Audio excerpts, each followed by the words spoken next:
Bab 083. Azarin hanya diam, sementara Din menghela napas sejenak, lalu mengangguk lemah. Tatapan Din beralih ke Alina yang masih menggenggam tangan Azarin tangan erat.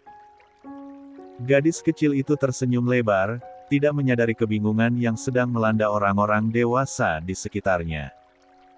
Din mulai melangkah sedikit ke belakang agar tidak berdampingan dengan Azarin. Sepanjang langkahnya, dia menahan napas. Dia tahu, malam ini tidak akan mudah. Semua akan berubah setelah Azarin mengetahui kebenaran, dan saat itu tiba, dia harus siap dengan segala konsekuensinya. Ayah, cepat, seru Alina sambil melambai kecil, memanggil Din yang tertinggal di belakang. Suaranya melengking penuh keceriaan, kontras dengan suasana hati orang dewasa di sekitarnya. Azarin diam. Langkahnya sempat terhenti di depan mobil mewah yang telah disiapkan.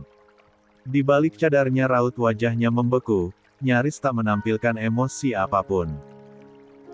Pikirannya berkecamuk. Pertanyaan demi pertanyaan menyerbu mengapa orang-orang yang dia percayai, yang selama ini dia anggap baik, justru berakhir membohonginya. Bukan hanya jenderal, tetapi juga Din. Bu Mahira memecah kebekuan dengan lembut menggiring Azarin ke kursi penumpang. Sementara itu, Din dan Davian sibuk memindahkan barang-barang ke bagasi.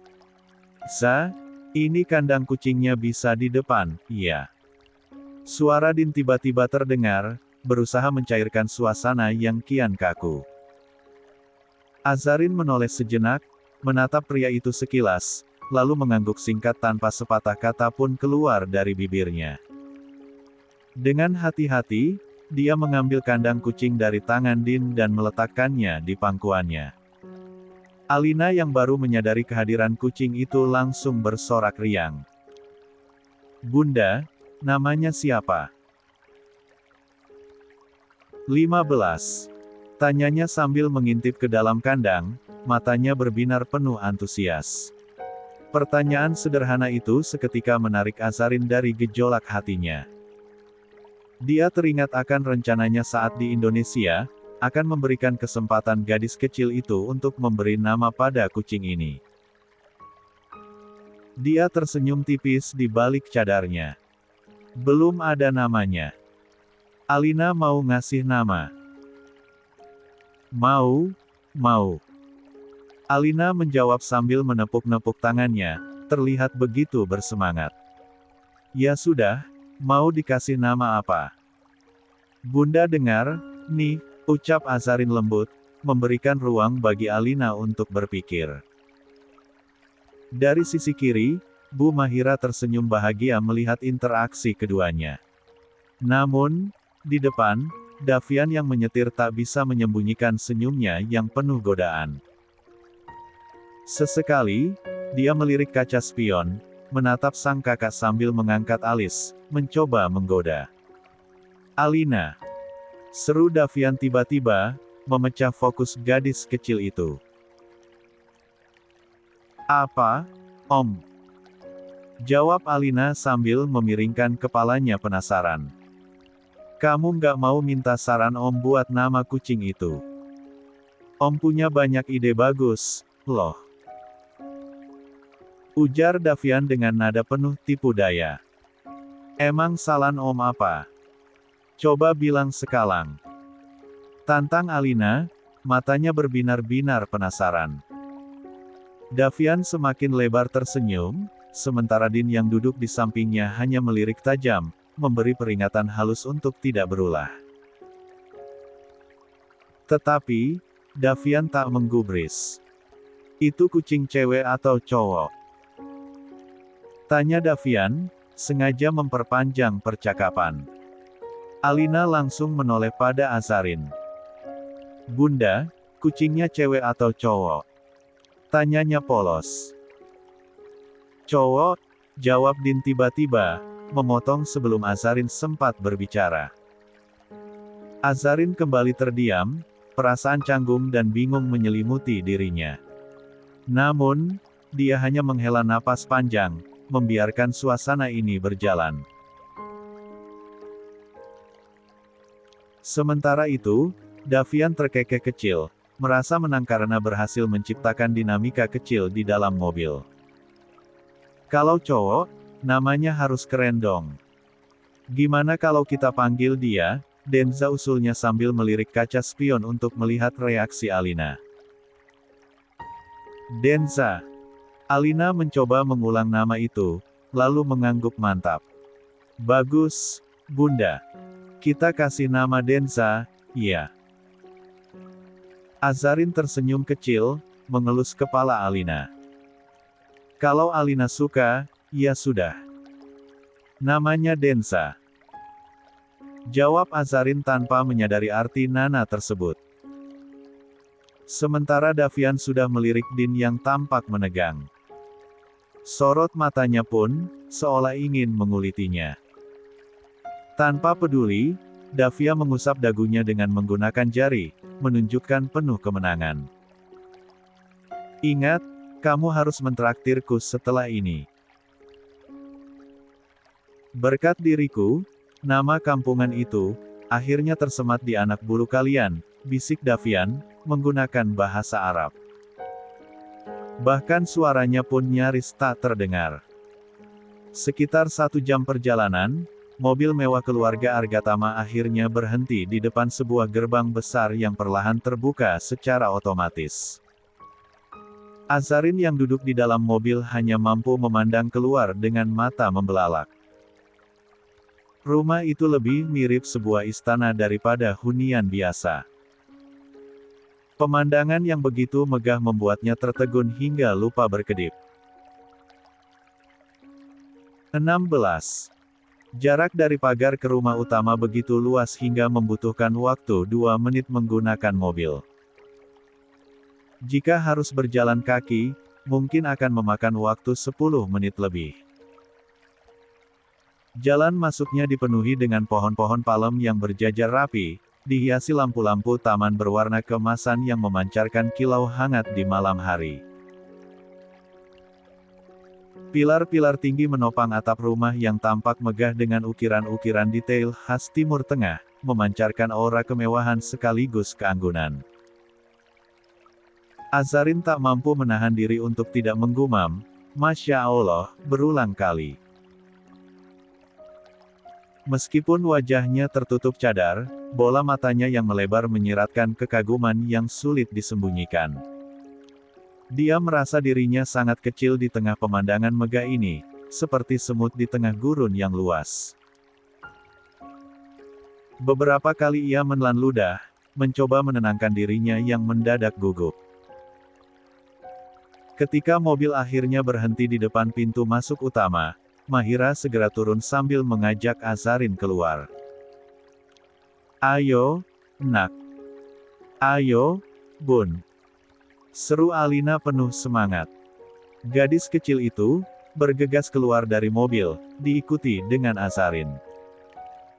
Kaki Azarin berpijak di depan rumah sambil mengucap, Alhamdulillah, di dalam hati. Pandangannya pun tak beralih sedikit pun, penuh kekaguman. Ayo, nak. Silakan masuk, ujar wanita itu lembut, sambil menggandeng lengan Alina, tetapi Alina juga ikut menggandeng tangan Azarin. Sementara dua laki-laki itu, sibuk menurunkan barang-barang dari bagasi. Dengan langkah pelan dan sedikit ragu, Azarin mengikuti Mahira memasuki rumah. Setiap langkahnya terasa berat, bukan karena lelah, melainkan karena rasa takjub yang bercampur canggung. Pandangannya terus menjelajahi setiap sudut ruangan. Dinding-dinding rumah itu dihiasi ukiran emas dan ornamen khas Timur Tengah, sementara lampu kristal menggantung megah di tengah ruangan, memancarkan cahaya lembut yang menciptakan suasana hangat. Lantai marmer putih berkilauan memantulkan bayangan setiap langkahnya, membuat Azarin semakin merasa kecil di tengah kemewahan ini. Subhanallah, indah sekali, Bu, bisiknya pelan, nyaris tak terdengar. Mahira tersenyum, menepuk punggung tangan Azarin dengan lembut. Ini semua hanya titipan, nak. Jangan merasa sungkan, ya. Rumah ini juga rumahmu sekarang. Kata-kata Mahira seharusnya menenangkan, tetapi justru membuat Azarin semakin tersentuh. Dia merasakan kehangatan dalam ucapan wanita itu, tetapi juga merasa bahwa dirinya semakin tidak pantas menerima semua kebaikan. Sementara Din masih terpaku di samping mobil. Sorot matanya tak pernah lepas dari sosok Azarin yang semakin menjauh, sampai menghilang di balik pintu. Sebuah senyum kecil muncul di wajahnya, tetapi di balik senyum itu, ada kekhawatiran yang tak bisa dia abaikan. Cantik ya, Bang, seloroh Davian dengan nada menggoda. Di tangannya, koper milik Azarin tergenggam erat. Cepat nikahi, Bang, sebelum diambil orang. Din menoleh, mengerutkan alis mendengar komentar santai sang adik. Tidak segampang itu, Dav, sahutnya dengan suara rendah. Dia memasang tembok tinggi untuk melindungi dirinya. Dan sekarang, setelah dia tahu aku ayah dari Alina, semuanya jadi lebih rumit. Lah, memangnya kenapa? Davian mengangkat bahu sambil melangkah santai. Bukannya selama ini hubungan kalian memang biasa-biasa aja? Wajar kalau kamu gak cerita semua kehidupanmu.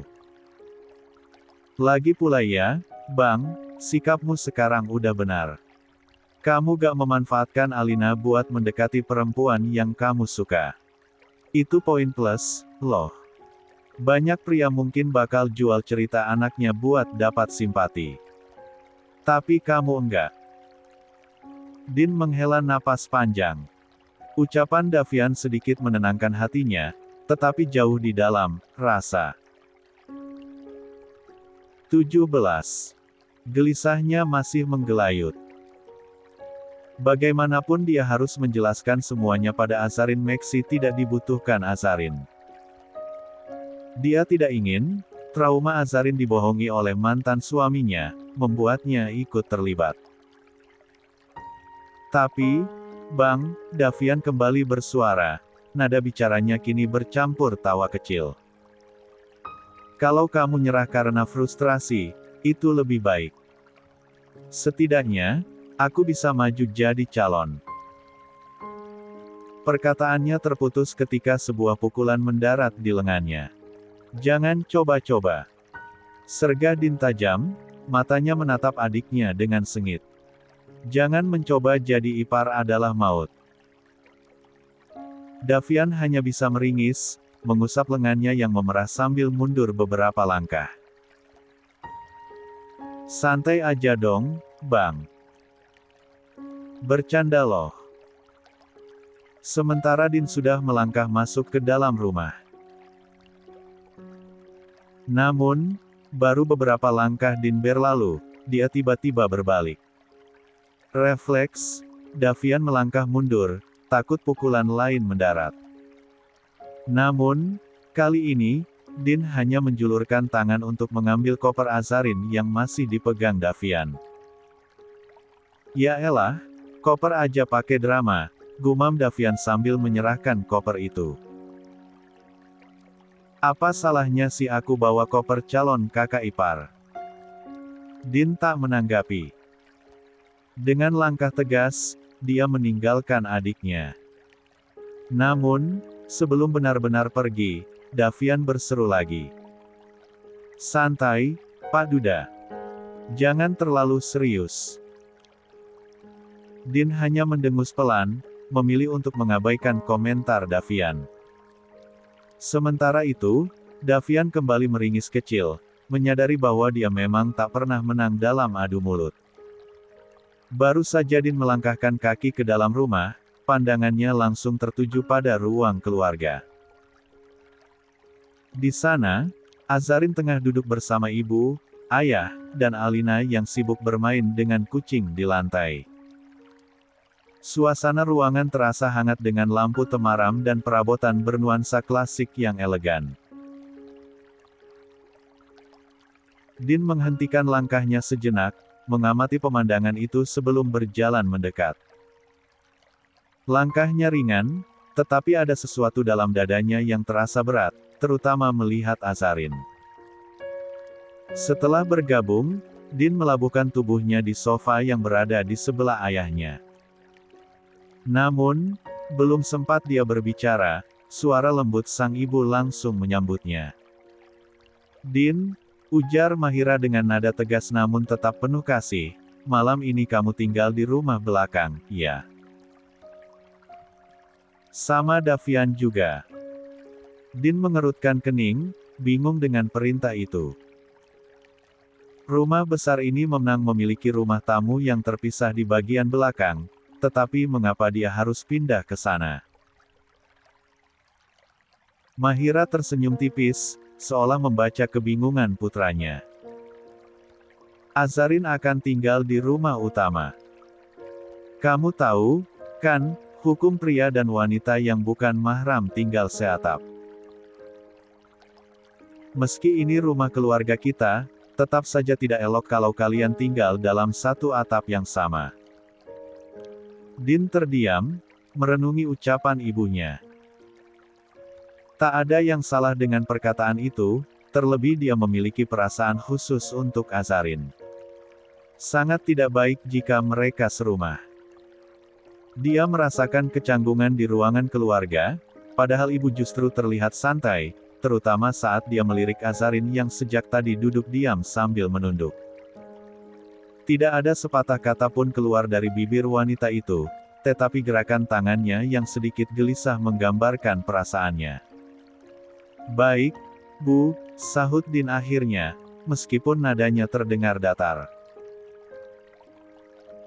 Namun di saat yang sama kecanggungan yang terjadi, justru kian menjadi, ketika Alina, yang tadinya asyik bermain dengan kucing, tiba-tiba mendekat. Gadis kecil itu melompat ke sisi Azarin, memeluk lengan wanita itu dengan penuh semangat. 18. "Bunda, nanti malam Alina bobo sama Bunda dan Ayah, iya?" seru Alina polos, matanya berbinar penuh harap. Selama ini Alina bobo sendiri. Kata-kata itu membuat ruangan seketika hening. Azarin yang mendengar permintaan itu langsung merasakan panas menjalar di wajahnya. Di balik cadarnya, pipinya pasti memerah hebat. Tangannya yang tadi bergerak gelisah kini diam membeku di pangkuannya. Sedangkan Din langsung menundukkan kepala. Wajahnya memanas.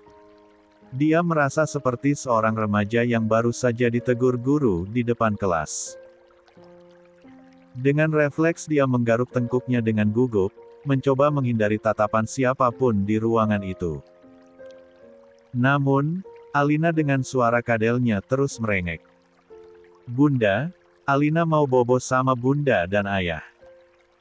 Selama ini kan Alina sudah bobo sendiri di kamar, pintanya dengan mata yang mulai berkaca-kaca, mengguncang lengan Azarin yang duduk di sampingnya. Azarin menatap gadis kecil itu dengan perasaan campur aduk. Di satu sisi, dia memahami keinginan polos Alina yang telah kehilangan peran ibu sejak lahir, tetapi di sisi lain, situasinya jauh lebih rumit dari yang bisa dimengerti oleh anak seusianya. Azarin menarik napas panjang, berusaha mengendalikan perasaannya, lalu membungkuk sedikit untuk mendekatkan wajahnya ke Alina. "Alina sayang," bisik Azarin lembut sambil mengusap pipi mungil gadis itu, "nanti malam, Alina boleh tidur sama Bunda, tapi Ayah tidur di tempat lain dulu, ya?" Alina mendongak, matanya yang berkaca-kaca menatap langsung ke wajah Azarin di balik cadar. "Kenapa Ayah gak bobo sama kita? Selama ini Ayah kan selalu bobo sendiri di kamarnya," katanya polos. Azarin tersenyum kecil, meskipun hatinya terasa berat. Dia tahu, dia harus memberikan alasan yang masuk akal, sesuatu yang bisa dimengerti oleh anak berusia 3 tahun tanpa melukai perasaannya. Sayang, suara Azarin tetap lembut, penuh kasih, ayah perlu istirahat yang cukup. Kalau tidur bareng Alina dan Bunda, nanti ayah gak nyaman. Alina tahu kan, ayah kerja keras supaya Alina bahagia. Alina terdiam, ekspresinya menunjukkan dia sedang mencoba memahami penjelasan itu. Namun, bibir mungilnya masih sedikit cemberut. Tapi Alina mau ayah, katanya pelan, hampir seperti berbisik.